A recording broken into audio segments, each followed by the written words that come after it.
It's been a while since I've talked about Transformers Prime Beast Hunters, but I've pretty much talked about all of the armored up characters in the line.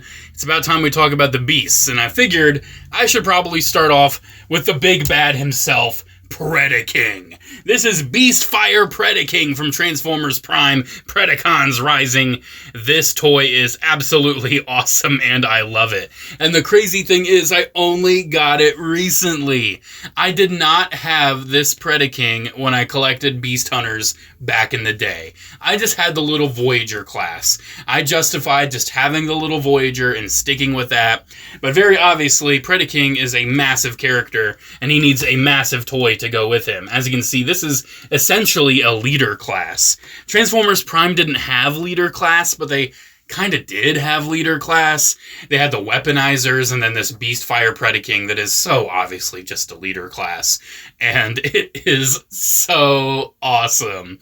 I definitely recommended this Predaking over the normal one. It's just so big. It has such a big presence. It's more show accurate when it comes to the look and the scale. It's the Predaking to get, in my opinion. I will probably talk about the Voyager one someday. Maybe I'll do a video with it with like the little Cyberverse Commander class. I don't even have that one yet. But for now, I just want to talk about the big Beastfire Predaking because this is something else. And again, I'm shocked that I didn't have this back in the day. I honestly should have gotten it. But hey, I have it now, and I think that's what matters. So his accessories, let's start off with that, because they're very much kind of in the way. He has two of these. These are little, like, missile launchers. You know, they're just nice little missile launchers. You can have them on his arms, or I believe you can attach them up by his wing. Maybe, like, right here? Yeah, you can attach them up by his wing. But do keep in mind that is quite a hair trigger. Very likely will just go off whenever. You can have it on his arm, or you can actually attach it to his hand if you want him to hold it. You know, you can just hold these little missile launchers. Not really a super accurate accessory, but it's accessories I appreciate nonetheless. And even like on the wings, I don't think they look that bad. Just be in mind, you'll very likely fire those off. And then the elephant in the room, his massive tail sword. Yeah, this thing is huge. It is absolutely massive. This also attaches with that hole in the hand, and it's so heavy that like the ball joint on the hand kind of struggles to hold it up sometimes. I don't really think you can just have this on his butt in the robot mode, because like plugging it in, I think it plugs in this way. It's just gonna dangle down way too much, and yeah, you can see it's just not gonna work. It's you have to have it in the hand or just off him entirely if you want this to actually be integrated on the toy. I don't really see anywhere else to really put it, but we will leave this off to the side for now just because it is so big. So going ahead and looking at the figure itself, you can see that his color scheme is so striking. He has these little accents of silver, you know, on the tips of various bits, on his claws. He has black. He's got this very nice striking orange. He is wonderfully painted, and he just looks so incredible. He has his big imposing wings. You can have either folded up or just all the way out if you want him to fully embrace his dragon heritage. That looks very impressive as well. You can't really have them folded up any more than that, because I understand in the show his wings weren't very exposed. So it's not necessarily accurate for him to have these big wings, but it's no big deal. You can see the dragon head is just chilling back there. It's just chilling. That's okay. We still love him. Yeah, he is a very imposing toy, and he's very big. While I have it spread out like this, his articulation, he just has a swivel at the head. His shoulders are on these very nice ratchets. Because he is so big, he actually does have ratchet joints. Swivel right there at the elbow, as well as a bend. The wrists are on ball joints, and you can open the claws. Obviously, those claws are going to become the claws in the dragon mode. Nothing at the waist, but he does have hips that move, hip skirts that move out of the way. He has a thigh swivel. Really nice clicky knee. I love that. Then his ankles are actually on ball joints and can pretty much move in a lot of little ways you need it to. Not super well, but still, he's pretty posable. Pretty much the main thing you have to worry about is his weight distribution, because he's very back heavy with that big wing assembly as well as the head he has a lot of weight on his back. But if you have him holding the sword, that will kind of help with some of the weight distribution to get a little bit more in the front.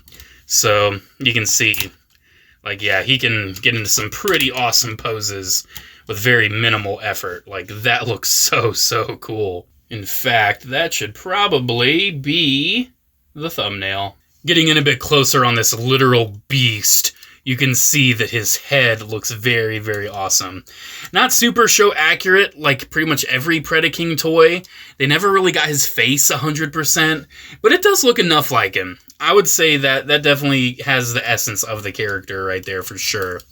I love all the sharp angles and everything, especially on the torso. Looks very, very nice. He's got these big shoulder spikes. Again, on the arms, very angular, very sharp. And again, I love all the orange and everything. It's just such a nice color contrast.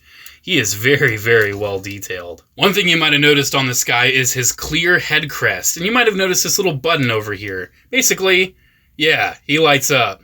He lights up in the chest, in the head, the eyes. That is really, really cool.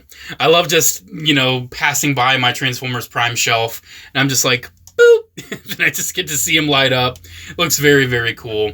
I wish it was a switch where you could have it on all the time, but it's cool to just have a button. You know, it's in a good spot where, like, if you're playing with it, you can just have it on while you're holding him.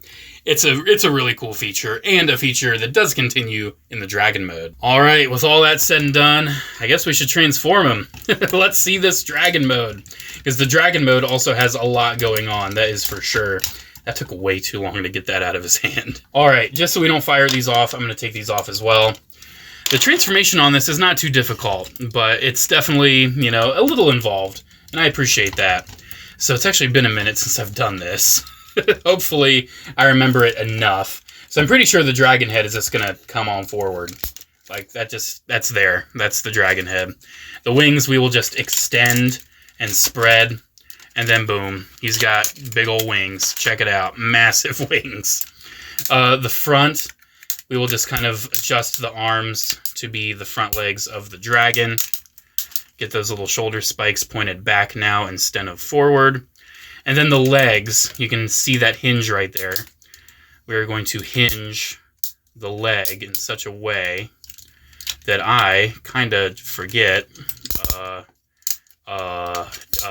I see. I was bending the knee the wrong way. Bend the knee the opposite direction, and then that back leg will be configured properly. I see what's going on. You just have to contort him. That's basically what Transformers is. You just contort these robots in these terrible ways. And then we'll just move this panel down, get this big old tail attached, and that's pretty much it. There is our, Dragonfire Predaking? Isn't that what it's called? In his beast mode. Alright, here it is, this massive beast. We go ahead and get these little missiles back on the wings because it looks very cool. And yeah, he shines in the dragon mode. He definitely does. This dragon looks very, very impressive. The wingspan is absolutely ridiculous, but the wings look really nice. You can see all this detail on them. It has the Predacon symbol right there. The wings look very, very good.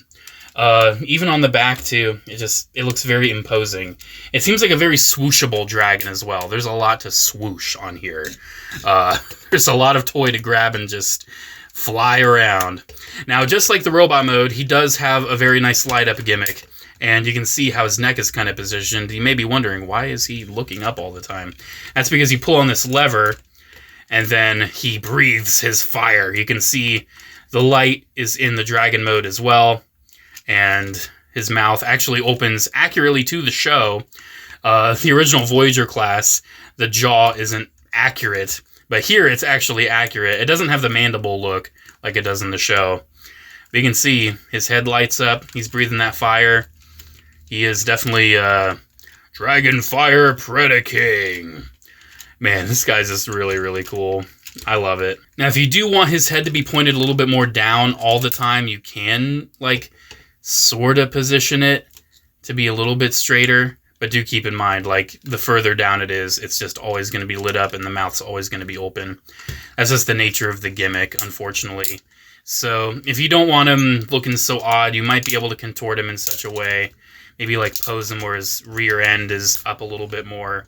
You know, that doesn't look bad. You know, I'm sure you could play with it a little bit.